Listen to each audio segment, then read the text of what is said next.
03이라고 나와 있습니다. 수능 특강에는 03이라고 나와 있고 우리 교과서마다 나온 단원별 체계에는 따로 없어요. 왜? 이미 사실은 여러분이 이 연구 방법 하면서 앞에서도 했잖아. 5번 문제에서 실험법 얘기도 벌써 했고요. 문헌 연구법 얘기도 나왔습니다. 연구 방법 하면서 이미 자료 수집 방법은 세트로 이미 들어간 셈이 돼요. 즉 연구 방법. 연구할 때는 절차에서 자료 수집 과정이 있었잖아. 기억나요? 그렇죠? 예, 그래서 여기랑 엮여서 나옵니다. 자, 봐봐. 양적 연구에서도 순서상 자료 수집 과정이 들어가고요. 자료 수집. 그리고 질적 연구에서도 순서상 주제 선정, 그쵸? 그리고 연구 설계하고 자료 수집, 또 자료 수집해. 양적 자료를 수집하는 방법은 이미 했습니다. 질문지법이나 썼어. 그리고 실험법. 좋아요. 질적 자료를 수집하는 방법은 좋아. 면접법이나 참여관찰법.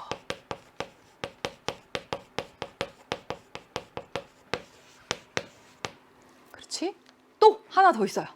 양적 연구나 질적 연구 모두에서 쓰이는 자료 수집 방법이야. 그게 뭐라고요? 문헌 연구법. 그래서 수능 특강 교재에서는 따로 떼서 03 해서 자료 수집 방법 이렇게 따로 나온 겁니다. 그래서 순서대로 보면 질문지법 1번, 실험법 2번, 면접법 3번, 참여관찰법 4번, 문헌연구법 5번 이런 식으로 순서대로 나오게 되는 거죠. 되었습니까? 대부분 알 거야. 대부분. 그래서 실제로 자료 수집 방법만 별도로 연구 방법에 섞여서 나오는 것도 다반사로 나오고요. 그리고 연구 방법만 이렇게 별도로 한 번도 빠짐없이 수능에 그간 계속 출제가 되었습니다. 굉장히 중요한 내용이지. 별표지 별표. 28쪽부터 다. 그래서 오늘 사회문화현상 탐구 과정에서 필요한 자료 수집 방법 각각 유형 5가지 있다. 그리고 유형별 특징, 특히 장단점을 파악해 보도록 하겠습니다. 여러분 새로운 거 들어가면 내가 늘 강조했지만 페이지별로 큰 그림부터 먼저 보자고 했잖아. 자료 수집 방법 5가지. 28페이지 제일 위에 봐봐. 뭐 있어요? 질문지법. 그치? 중간쯤 끝쪽에 내려오면 28페이지 끝쪽에 내려오면 실험법 있지. 페이지 넘겨보세요. 그 다음에 29페이지로 가보세요. 중간에 보면 면접법 있습니다. 30페이지로 쭉 넘겨보니까 참여관찰법, 문헌연구법 있어. 28, 29, 30페이지에 걸쳐서 쭉 순서대로 5개의 자료 수집 방법이 나와 있습니다. 네, 그래서 의미, 장단점 이런 순서로 나와 있어요. 네, 일단은 하나하나 쭉 살펴보고 그리고 한 판으로 정리하고 가도록 하겠습니다. 오늘은 그 가운데 특히 질문지법과 실험법, 양적 자료 수집 방법 위주로 얘기를 해보도록 하겠습니다. 짠, 갑니다. 몇 페이지? 28페이지 제일 위에 있는 거야. 질문지법은 뭐야? 너무 익숙해. 학생들 진짜 많이 해. 설문조사. 그렇게 생각하면 돼. 그래서 한번 볼까요? 조사 주제에 부합하도록 여기 미리 작성해 놓은 질문지를 조사 대상자에게 제시하여 자료를 수집하는 방법입니다. 여기 미리 작성해 놓은 에다가 제가 밑줄을 그었어요. 그 이유 밑에서 설명해 줄게. 일반적으로 이 질문지법이라고 하는 것은 양적 자료를 수집해서 통계 분석할 목적으로 활용함 이렇게 되어 있습니다. 이해해야 되겠지. 예를 들면 이런 거야. 고등학생의 청소년의 스마트폰 이용 실태 뭐 이런 거에 대해서 알아보고 싶다. 그러면 여러분 미리 질문지를 작성하지. 1번 나이는 어떻게 됩니까? 고등학교 1학년인지 2학년인지 3학년인지 알아보려고. 또는 중학교 1학년인지 2학년인지 3학년인지. 2번 성별은 어떻게 됩니까? 3번 이용 시간. 여기 스마트폰 이용 시간은 어떻게 됩니까? 4번 뭐 주로 접속하는 뭐 사이트 또는 뭐 어떤 분야 이런 것들은 어떻게 됩니까? 이렇게 미리 질문지를 만들어 놓을 수 있지. 그렇죠? 그래놓고 양적 자료를 수집한대. 양적 자료잖아. 고등학생의 몇 퍼센트, 남자의 몇 퍼센트는 이용 시간이 뭐 몇 시간이고 여학생의 몇 퍼센트는 주로 어떤 분야에서 이용을 했고 이런 식으로 통계 분석할 수 있습니다. 수량화, 수치화된 자료를 수집한 거지. 그러고 나서 뭐 했어? 성별에 따라서, 연령에 따라서 이용 시간은 어떻게 되고 주로 어떤 분야에 이용을 하고 어떤 사이트에 이용을 하는지 그게 바로 통계 분석한 거야. 되나요? 그래서 양적 자료를 수집하고 통계 분석할 목적으로 활용된다. 그래서 양적 자료 수집, 양적 연구에서 주로 질문지법 활용하게 되었잖아요. 네.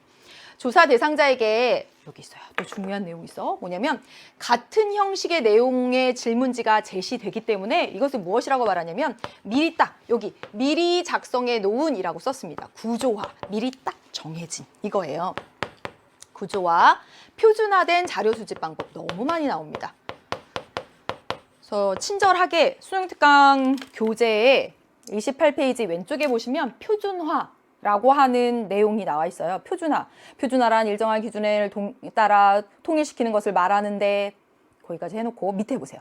질문지법에서는 모든 조사 대상자에게 동그라미 쳐줘. 동일한 질문지가 나가는 것. 동일한 질문지가 나가는 것.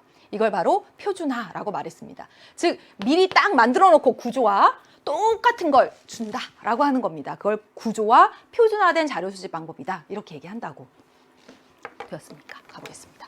모집단을 대상으로 전수조사를 하기도 하지만 전수조사, 즉 여기 청소년의 스마트폰 이용 현황에 대해서 알고 싶다. 그러면 청소년 전체를 다 할 수 있을까? 못하겠지. 그래서 여기 보면 뭐 표본을 선정해서 표본 집단을 추출해서 표본 조사를 하는 것이 일반적입니다. 됐고요. 문서화된 질문지를 활용하여 수행하는 것이 일반적이지만 문서화된 거, 이게 종이로 나눠주는 거 그렇게 활용하는 것이 일반적이지만 최근에는 인터넷 설문조사, 여기 저 구글에서 하는 설문조사 되게 쉽더라고요. 통계 바로바로 나오겠죠. 그렇게 하기도 하고 전화 설문조사를 하기도 하죠. 여기까지 어려운 거 없지? 됐어. 그래서 질문지법의 의미, 특징 살펴봤습니다. 여기 질문지법. 이게 바로 많이 썼던 건데 양적 자료를 수집해서 남성입니까? 여성입니까? 인종 어떻게 됩니까? 해서 여기 분석 기준, 성별에 따라서 인종별로, 연령별로, 소득별로 누구를 얼마나 지지하는지 통계 분석할 수 있는 거죠. 장단점입니다. 해볼게요. 질문지법의 장점. 대량의 자료를 수집할 수 있다. 많이 나옵니다. 다수를 대상으로 할 수 있지 1000명, 2000명 대상으로 설문지 돌리면 돼. 미리 작성된 것을 돌리면 됩니다. 그래서 대량의 자료를 수집할 수 있다라고 하는 거 기억해놔야 되고 진짜 많이 나옵니다. 시간과 비용 측면에서는 어때요? 매우 효율적이지. 효율적임. 분석 기준이 명확하고 여기도 많이 나옵니다. 분석 기준이 명확하고 통계 처리가 용이하다. 여기. 그래서 비교 분석하기에 좋다. 여기 있잖아. 분석 기준, 성별, 인종, 소득, 거주 지역, 학력별이라고 하는 기준에 따라서 통계 처리하고 몇 %가 누굴 지지하는지 통계 처리하고 비교 분석하기에 좋습니다. 그래서 양적 연구에서 자료 수집 방법으로 이용이 되는 거지. 좋아요. 수량화된 데이터이기 때문에 그냥 이렇게 물어보고 설문조사를 통해서 물어보고 쭉 수치화로 나온 거예요. 여기 내 주관이 막 개입할 수 있어? 그렇게 어렵지, 그치? 그래서 객관성이 높고요. 매우 정확하다. 정확성과 객관성이 높다. 되었습니다. 단점. 물론 막 이런 것들을 외울 수도 있겠지만 한번 들어보고 머릿속으로 다시 한번 생각하고 문제 풀면 생각난다? 막 외우는 게 아니라 여러분 막 저처럼 여기 한 판으로 막 쓰면서 장점 막 나열 3개, 단점 나열 4개 막 이렇게 안 할 거잖아. 그렇게 안 해도 되잖아. 그 다음에 단점입니다. 문자 언어를 통해서 하게 되면 문자 언어로 많이 하죠. 설문지를 나눠준다는 것 자체가 문자 언어를 읽을 수 있어야 돼. 따라서 문자 언어를 읽을 수 없으면, 즉 문자 언어로 하는 경우에는 읽을 수 없으면 문맹자에게는 활용하기가 곤란하다라고 하는 점. 그 다음에 어떻습니까? 회수율, 응답률이 낮게 나타납니다. 여러분 교실에 30장 뿌려보세요. 이 교시 끝나고 좀 내줘 하면 되는 애들 별로 없죠. 그렇죠? 그 다음에 무성의한 응답 여러분 많이 해봤을 겁니다. 보통 막 선생님 교원 평가할 때 이런 거 악의적인 응답 이렇게 쓸 수 있겠죠. 그 다음에 이것도 아주 중요해서 진짜 많이 나오는 거 뭐야? 표본. 전수조사를 하기도 하지만 일반적으로 전수조사를 다 하기가 어려워서 표본을 선정해. 그런데 표본의 대표성이 낮을 경우에 조사 결과를 전체에 일반화하기가 어렵다. 하기 곤란하다. 청소년의 스마트폰 이용 현황에 대해서 알고 싶은데 청소년 다 할 수 없으니까 표본을 선정해요. 구리시에 인문계 고등학교 남학생 100명만 했어. 그래서 얘네 보니까 스마트폰을 하루에 3시간 해. 근데 보통은 게임에 이용해. 그럼 우리나라 전체 청소년이 하루에 3시간씩 게임한다 일반화할 수 있어? 아니지. 그렇죠? 그렇게 일반화하기 어렵습니다. 왜냐하면 표본이 대표성을 갖는다라고 말하기 어렵기 때문에. 질문지법은 지금 보다시피 시간과 비용에서 효율적이고 다수를 대상으로 해서 대량의 자료를 수집할 수 있기 때문에 일반적으로 굉장히 많이 쓰이지만 여러분들도 많이 쓰지만 이 질문지를 만드는 것이 사실 간단치가 않습니다. 그래서 제가 개념 강의에서는 잘못된 질문지들도 막 보여드렸어요. 우리 학교 학생이 한 막 잘못된 질문지도 보여드렸는데 그래서 이 질문지를 만들 때는 유의할 점 굉장히 이게 중요해요. 그동안 시험에 안 나왔고 고등학교 2학년 과정에서 무슨 학력평가 정도에 나왔고 여러분 학교 시험에서야 나오지. 그런데 고3 문제로서는 안 나왔었는데 작년에 딱 나온 거야 평가원에. 오, 깜짝 놀랐지? 자, 그래서 집중해서 한번 해보도록 하겠습니다. 첫 번째, 응답 선택지에는 중복된 내용이 없어야 합니다. 한번 읽어볼까? 당신의 하루 수면 시간은 얼마입니까? 1번 6시간 미만, 2번 6시간 이상, 8시간 이하, 그 다음에 8시간 이상 했습니다. 저 8시간이에요 라고 하면 어디다 표시하면 될까? 8시간이에요 라고 하면요, 여러분. 8시간 이하에도 8시간이 들어가고 8시간 이상에도 8시간이 들어갑니다. 그럼 여기도 체크할 수 있고 여기도 체크할 수 있어. 이러면 안 돼. 이러면 안 돼. 어느 한 곳에 표시할 수 있게 따라서 6시간 이상, 8시간 미만으로 바꿔줘야 됩니다. 상호 딱 나눠지게. 그걸 무엇이라고 하냐면 상호 배타적이어야 한다.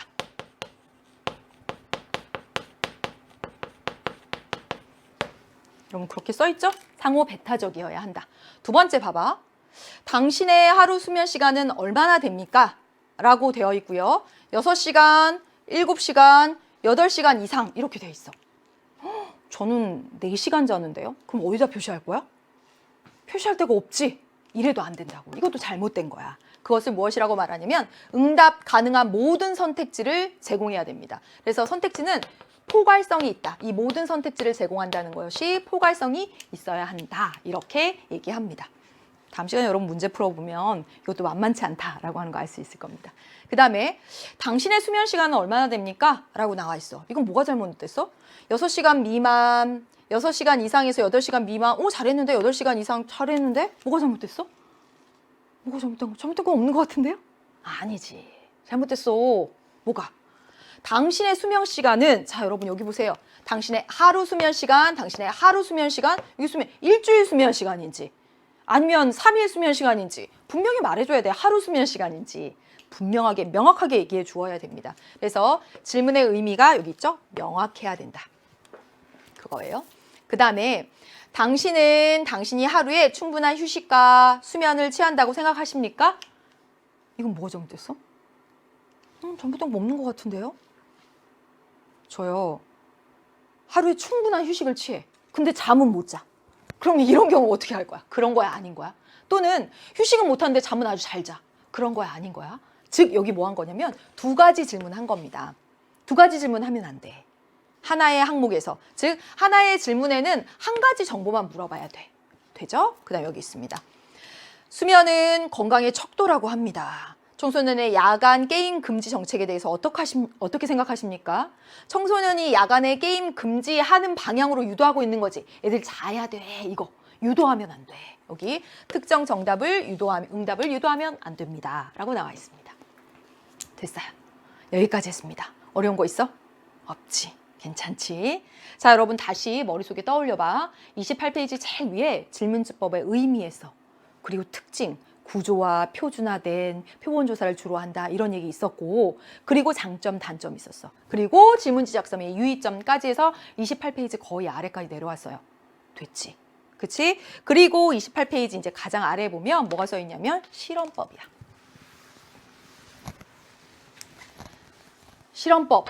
의미 나와 있습니다. 이 의미를 외우는 게 사실 더 어려워. 자, 볼까? 독립변인 외에 다른 변인을 통제한 후 무슨 변이를 인위적으로 척취하고 그로 인해 나타나는 무슨 변인의 변화를 파악하는 자료 수집 방법 이렇게 돼 있어요. 자, 이거 써넣기 위해서는 실제로 실험을 할 주제를 한번 생각해 보면 돼. 제가 생각해 온 주제는 무엇이냐면 인터넷 게임을 많이 할수록 청소년의 공격성이 높아질 것이다. 공격성이 높아질 것이다. 이렇게 했다고 해봅시다. 그러면 여러분 앞에 있는 거 뭐였지? 앞에 있는 게? 그렇지, 이게 독립변수였지. 기억 안 나면 여러분 18페이지 다시 가서 보세요. 18페이지 중간에 개념 플러스에 독립변인과 종속변인 설명해 놨어. 거기에 봐봐. 독립변인, 원인이 되는 게임을 할수록 공격성이 높아질 거야. 따라오는 이게 종속변인입니다. 그러면 여러분 실험한다면 어떻게 실험할 거야? 진짜 인터넷 게임 하면 공격성이 높아지는지 어떻게 실험할 거야? 한 집단 애들한테는 인터넷 게임 시켜봐. 그리고 공격성이 어떻게 되는지 알아봐. 그리고 더 면밀히 하려면 다른 집단에는 이 인터넷 게임 시키지 않아. 그리고 나서 공격성이 어떻게 되는지 봐서 비교해 보는 거죠. 그렇죠? 실험이라고 하는 건 실제로 게임해 보게 하고 그에 따라서 공격성이 어떻게 되는지 보면 이게 실험이야. 그런데 잘 봐봐. 인터넷 게임을 했을 때 공격성이 높아지는지 아닌지 알아보려면 다른 변수들은 통제해야 돼. 예를 들어서 폭력 영화를 본다든가 폭력적인 만화를 본다든가 이렇지 않게 다른 건 다 똑같이 그런 것들은 다 제외하고 인터넷 게임만 시켜봤을 때 공격성이 높아지는지 아닌지 보는 거야. 그게 실험이야. 그렇잖아. 이거 시켜보고 정말 그런지 알아볼까? 이게 실험이잖아. 그걸 이렇게 어렵게 썼어. 자, 다시 한번 볼게요. 독립변이 외에 다른 변이를 통제한 다음에 즉 독립변이 뭐야? 인터넷 게임 얘가 영향을 미치는지 아닌지 파악할 거니까 다른 변수들은 통제해. 폭력 영화나 폭력 만화 이런 건 못 보게 해. 그리고 나서 무엇을 인위적으로 처치하고? 여기 인터넷 게임을 인위적으로 처치했지. 독립변인을. 그렇지. 독립변인을 인위적으로 처치하고 그로 인해 나타나는 공격성 정도. 공격성이 뭐야? 종속변인. 종속변인의 변화를 파악하는 자료 수집 방법이다. 되었어. 특징. 일반적으로 어디에서? 그렇죠. 양적 연구에서 합니다. 얘도 양적 연구. 그리고요. 엄격한 통제가 가해지는 자료 수집 방법이지. 지금도 말했잖아.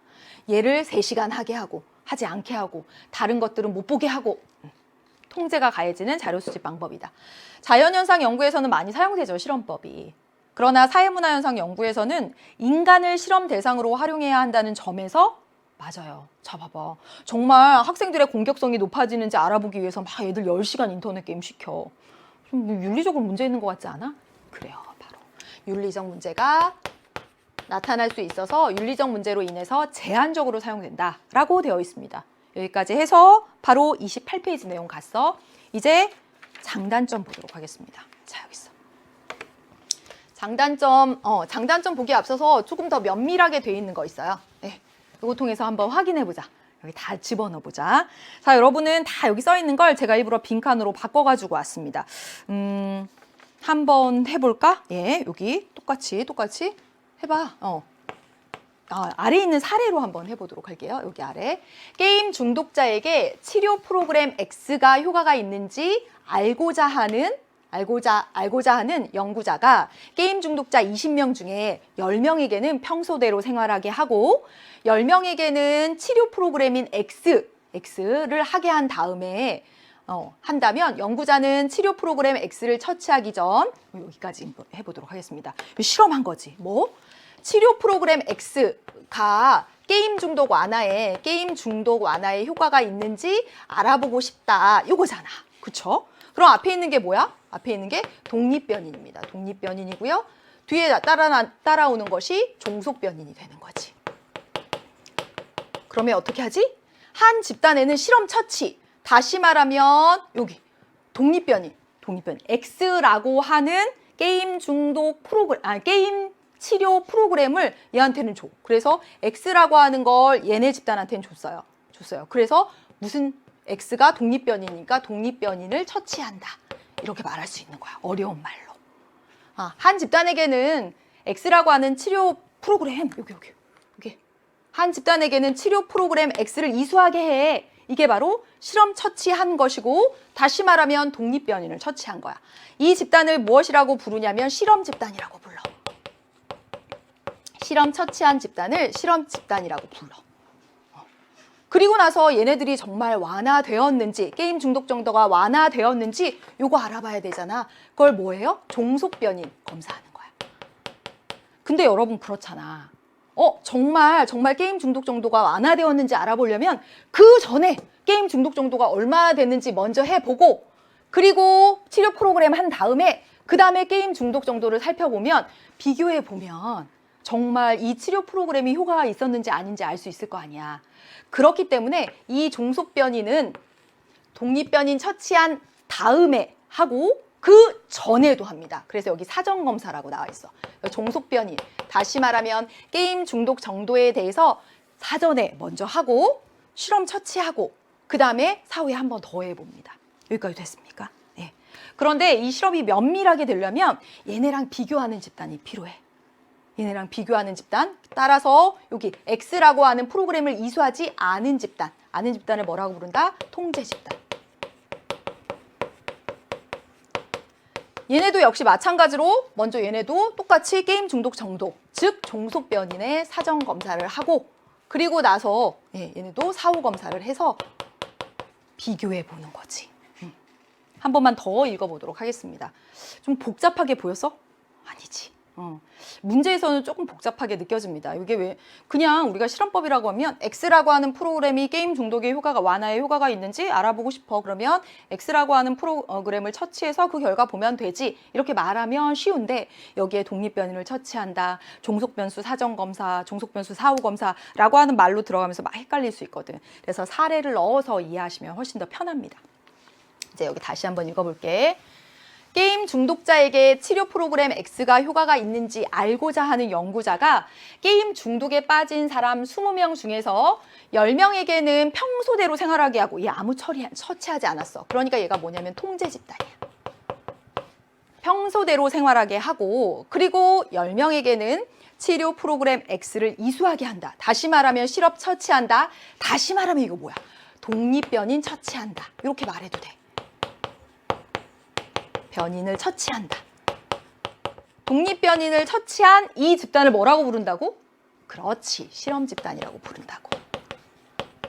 네. 연구자는 치료 프로그램 X를 처치하기 전에 20명 모두에게 게임 중독 정도에 대해서 사전 조사를 해야 됩니다. 여기 있잖아, 사전 검사. 게임 중독 정도에 대해서 종속변인 1차 검사를 하게 됩니다. 치료 프로그램 X의 이수가 끝난 뒤에 20명 모두에게 또다시 게임 중독 정도가 뭐야? 종속변인이야. 종속변인을 사후 조사하고, 사전 조사하고 사후 조사한 다음에 그 수치를 비교해서 유의미한 차이가 있으면 정말 X 프로그램 받은 애들은 중독 정도가 완화됐네. 유의미한 정도가 있는지 아닌지를 파악해 보아야 하는 것이라고 나와 있습니다. 되었습니까? 여기까지 했고요. 여기까지 쭉 지금 29페이지 중간까지 했거든? 그 내용 한 판으로 정리해서 오늘 마무리하도록 하겠습니다. 자, 가보세요. 네. 쫙 왔어. 여기 28페이지. 쭉 써 있었던 걸 이제 압축시키자고. 자, 봐봐. 질문지법은 구조화. 정말 많이 썼어. 구조화. 미리 정해진 모두에게 똑같은 질문지를 줘. 표준화된 자료 수집 방법이야. 전체를 대상으로 하면 좋지만 그러기가 어려워서 보통 표본 조사한다. 이렇게 했던 생각이 나죠? 장점 써볼까? 장점. 다수를 대상으로 해서 대량의 자료를 수집할 수 있다. 또 있어요. 또 시간과 비용 측면에서 매우 효율적이에요. 그래서 여러분도 많이 쓰는 겁니다. 또 있어. 통계 분석해서 양적 자료 수집 방법이야. 비교하기가 용이합니다. 여기까지 다 이해되지? 그치? 그 다음에 단점으로 넘어가 보도록 하겠습니다. 단점 있어요, 단점. 뭐였지? 그렇지. 문자 언어로 할 경우에, 문자 언어로 하게 되면 문맹자에게 사용하기가 곤란하다라고 하는 측면. 그냥 이렇게 쓸게요. 그쵸? 그 다음에 또 중요한 거. 표본이 대표성을 갖지 못하면 선지로 너무너무 많이 나와. 그렇지. 일반화가 어렵다. 곤란하다. 라고 하는 것입니다. 그 다음에 실험법이에요. 실험법. 실험법 용어들이 많이 나옵니다. 자, 봐봐. 독립변수 처치한 집단을 뭐라고 부른다고? 그렇지. 실험 집단이라고 부른다고. 독립변수를 처치하지 않은 집단을 통제 집단이라고 부릅니다. 그리고 나서 독립변수 처치한 집단과 그렇지 않은 집단이 그로 인해 나타나는 변화를 살펴보는 거야. 종속변수의 변화를 살펴보는 거지. 계속 반복해서 얘기했잖아. 이게 사후조사. 그런데 이 종속변수에 대해서는 사전에도 조사해서 이걸 비교해 본다라고 얘기했었습니다. 그리고 아주 중요한 거 뭐 있었어? 다른 변수 통제해야 돼. 통제. 독립변수가 종속변수에 미치는 영향만 파악해야 되는 거거든. 장점 보겠습니다. 장점, 법칙 발견의 유리. 그리고 정확하고 객관적이고 정밀한 연구할 수 있습니다. 근데 단점 뭐 있어요? 윤리적 문제 발생할 수 있다고 했잖아. 윤리적 문제. 또 그렇죠. 통제된 실험이 어려워.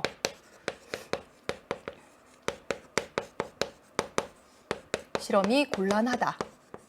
EBS 강의를 들으면 성적이 올라간다. EBS 강의만 들어. 다른 건 잠자는 시간도 똑같이 맞추고 또 사설 강의도 들으면 안 돼. 라고 했지만 그걸 다 통제하기가 너무너무 어려울 수 있죠. 그렇죠? 잠자는 시간 똑같이 맞추거나 이러기 너무 어려울 수도 있습니다.